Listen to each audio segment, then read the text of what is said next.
তুমি বারবার বলো মদন মিত্র দুজনকেই মানে, উপরে ভগবান আর নিচে মমতা বন্দ্যোপাধ্যায়। কিন্তু গত কয়েক বছরের তৃণমূলের ভেতরটাও তো অনেকটা বদলেছে। 2000 সালে তুমি তৃণমূলের সাধারণ সম্পাদক ছিলে, সেই তৃণমূল আর আজকের তৃণমূল কি এক? পরিবর্তন একটা প্রসেস। পলিটিক্যাল একটা খরস্রোতা নদী, হাই স্পিডে যাচ্ছে, সামনে একটা পাহাড় পড়লো, ও কি দাঁড়াবে? বাঁ দিকে চলে যাবে, নয় ডান দিকে চলে যাবে। ন্যাচারালি পরিবর্তন হবেই। তবে এই মুহূর্তে আমি বলতে পারি যে মমতা বন্দ্যোপাধ্যায় এবং অভিষেক বন্দ্যোপাধ্যায় এই যে জুটি, কৃষ্ণ ছিলেন রথের সারথি আর অর্জুন ছিলেন রথে বসে যুদ্ধ করছিলেন, এখানে সেনাপতি হচ্ছে অভিষেক, রথে বসে আছেন মমতা বন্দ্যোপাধ্যায়। অভিষেকের সাথে সম্পর্ক কীরকম তোমার? অভিষেক বন্দ্যোপাধ্যায় এখন যে জায়গায় আছে, আমি যদি বলি যে অভিষেকের সঙ্গে আমার রেগুলার কথা হচ্ছে, ফোন হচ্ছে, চা খাচ্ছি, তাহলে আমার মতো বোকা আর কেউ নয়, সবাই বুঝতে পারবে। আমি এইসব বলে বেড়াই না। অভিষেকের সঙ্গে আমার দেখা যখন কোনো পার্টির মিটিংয়ে হয়, হয়তো আমি বললাম ভালো, ব্যাস, সম্পর্ক কেন খারাপ হবে? আমি যে পার্টিটা করি, যে পার্টি আমায় নমিনেশন দিয়েছে, সেই পার্টির উনি ও সাধারণ সম্পাদক, এবং এইটুকুন বয়সে ও যেভাবে সংগঠনকে চালাচ্ছে, আমি অন্তত 10টা রাজনীতি 20টা নির্বাচন দেখেছি, এবং বাংলার সর্বকালের তাবর বড় বড় নেতা দেখেছি, গোটা 12 প্রদেশ কংগ্রেসের সভাপতি দেখেছি। অভিষেকের মতো এত অল্প বয়সে এত পরিণত রাজনীতিবিদ আমি দেখিনি। এই মুহূর্তে ভারতবর্ষে কোনো পার্টির কোনো যুব নেতা নেই যে অভিষেককে লড়াই করতে পারে, কন্টেন্ডার হতে পারে। অভিষেকের মতো ইংরেজি বলা, অভিষেকের মতো বক্তৃতা করা, অভিষেকের মতো ড্রাফট করা, অভিষেকের মতো কন্টেন্টের ওপর বক্তৃতা করা, এই মুহূর্তে ভারতবর্ষে কোনো পার্টির কোনো যুবনেতা নেই। আমি ওকে এখনও যুবনেতাই বলবো, কারণ যতই জেনারেল সেক্রেটারি হোক, বয়সে তো যুবই রয়েছে। পরিবর্তনের পর তৃণমূল সরকারের প্রথম মন্ত্রিসভা, যেখানে ক্রীড়া এবং পরিবহনের মতো দুটো গুরুত্বপূর্ণ দপ্তর তোমার হাতে তার ছিল। সঙ্গে আবার মাছও দিয়েছিলেন, মৎস্য ছিল, ফিশারি, হ্যাঁ। ফিশারি ভুলে গেছি। তো দলীয় সংগঠন থেকে পলিটিক্যাল আঙিনা, যে করিডোর, সব জায়গাতেই তোমার প্রবল প্রতাপ ছিল, এবং তৃণমূলের ওই জমানায় লোক জড়ো করতে হলে মদন মিত্রকেই লাগতো। গ্রেপ্তারের পর ইডির আইনজীবী আদালতে বলল যে মদন মিত্র হচ্ছে প্রচণ্ড প্রভাবশালী। মদন মিত্র কি এখনও প্রভাবশালী আছে? প্রভাবশালী আছে এই কারণে যে মদন মিত্রর বিরুদ্ধে কোনো অর্থনৈতিক অভিযোগ নেই, এবং ইডি সিবিআই কোনোদিনই বলেনি যে মদন মিত্রর বিরুদ্ধে টাকা নেওয়ার কোনো অভিযোগ আছে। সবসময় বারবার বলে গেছে প্রভাবশালী প্রভাবশালী প্রভাবশালী। তবে তুমি যদি জিজ্ঞেস করো, আমাকে অনেকে বলেছে যে আপনি কোনো পোস্টে, আচ্ছা আমি চিরকাল পোস্টে থাকবো, আর কেউ থাকবে না, সবারই তো কন্ট্রিবিউশন আছে। আমি বরং এইটুকুনি বলবো, ওগো যা পেয়েছি সেইটুকুতেই খুশি আমার মন। কেন জানো? চৈত্র দিনের ঝরা পাতার কান্না যখন শুনি, যেন যাই গো ভুলে জীবনে মোর ছিল যে ফাল্গুনি। আমার চাওয়ায় কি হবে? যা হবার হবে, তাই হবে। Everybody and everything is ডেস্টিনড।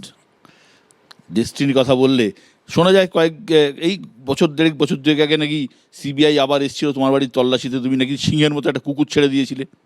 না না, এগুলো বলা ঠিক না। আমার বাড়িতে একটা কুকুর আছে, সেটার নামই প্রায় সিংহ, লায়ন নাম আর কি, র্যাম্বো। হ্যাঁ, ওটা ওই দাঁড়ালে ও 6.5 ফুট, উঠে দাঁড়িয়ে কাঁদে হলে, তো সেটা আমি কেন ছাড়বো? ছাড়াই থাকে তো।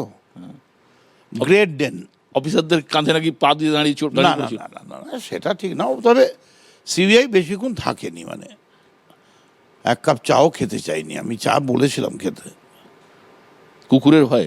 না না, সেটা কেন বলবো, সেটা কেন বলবো? আমি বললাম যে আমাদের এই, আমার কাগজপত্র দেখুন, আমার ব্যাংকের, বললো আমাদের কিছু লাগবে না, আমরা জাস্ট একবার রুটিন এসছি। আর তখন ওই খেলা চলছিল, একটা বিরাট কোহলি ক্যাচ লুফলো, বললো ও লাভলি, বলে চলে গেল। ওরা বলে গেল ও লাভলি, ও লাভলি। তোমার অনেক পুরনো সতীর্থই বর্তমানে বিজেপিতে আছে। কারোর সাথে কথা হয়? না, সেই অর্থে কথা হয় না। আমি দেখলাম ওদের যে প্রেসিডেন্ট, যদিও আমার সহকর্মী ছিল না কোনোদিনও, আলাদা শ্রমিক। পার্টি শ্রমিক, দেখলাম ও বলেছে। তো এটা খুব মানে শ্রমিকের কাছে আমি কৃতজ্ঞ যে এটাও বলেছে বলে, কিন্তু এটা খুব ছোট ব্যাপার। কোনো মানুষ বিপদে পড়েছে, হাসপাতালে ভর্তি কথা বলেছে। হাসপাতালে ভর্তি করা, এটা তো দেখো, ক্ষমতা কিসের জন্যে? ক্ষমতা যদি তুমি প্রয়োগ না করো, শুধু তোমার নিজের পরিবারের জন্য ক্ষমতা রেখে দাও, তাহলে সেই ক্ষমতার কোনোদিন মূল্যায়ন হয় না। রামকৃষ্ণ বলতেন, মাছ যেমন জলে থাকে তেমনি মানুষের মাঝখানে যে মিশে থাকে তাকে কেউ কোনো ক্ষতি করতে পারে না। আমি মানুষের মধ্যে থাকতে চাই, আর মানুষের মধ্যে থাকলে তোমায় তো দুটো হাসপাতালে ভর্তি করতেই হবে। এইটুকুনি যদি না করি তাহলে জন্ম কিসের? বৃথায় জন্ম। শ্রমিক বলেছে যে এখনও হসপিটালে ভর্তি করতে গেলে মদন মিত্রকে ফোন করলে মদন মিত্র হসপিটালে ভর্তি করে দেয়। একই সঙ্গে দিলীপ ঘোষেরা বলেছে যে শশী বাজার বাড়িতে যেদিন হামলা হলো, বললো মদন মিত্র বাড়িতেও হামলা হতে পারে। আচ্ছা আচ্ছা, ভালো না। দেখুন, এখন না আমি দিলীপবাবুকে বেশি কিছু বলবো না, এই কারণে প্রথম উনি সবে বিয়ে করেছেন, হনিমুন করতে পারেননি। তারপর দেখছিলাম, আমি জানি না এইসব সোশ্যাল মিডিয়া সত্য মিথ্যা, ও স্ত্রী বোধহয় নমিনেশন চেয়েছিলেন, দেয়নি। লোকটা তো প্রথম দিন থেকে বিজেপিটা করতো, দৌড়দৌড়ি করতো, তারপরে লাঠিফাটি ঘোরাতো, হ্যাঁ, ছোড়া ফোড়া ঘোরাতো। তা সে বেচারি এখন, আমি কোনো ব্যক্তিগত কাউকে আক্রমণ করতে চাই না। বাংলায় বিজেপি যে নেতারা আছে তার সাথে কাকে বেশি ভালো লাগে এখন? আমি পাণ্ডব, আমার কৌরবদের কাউকে ভালো লাগবে কেন? তবে শ্রমিকের ভাষাটা সংযত, মানে ওর যে বাংলা ভাষা, এই বাংলা ভাষা বলতে গিয়ে একটু বাদে তুমি বললেই আমি দেখাবো তোমায়।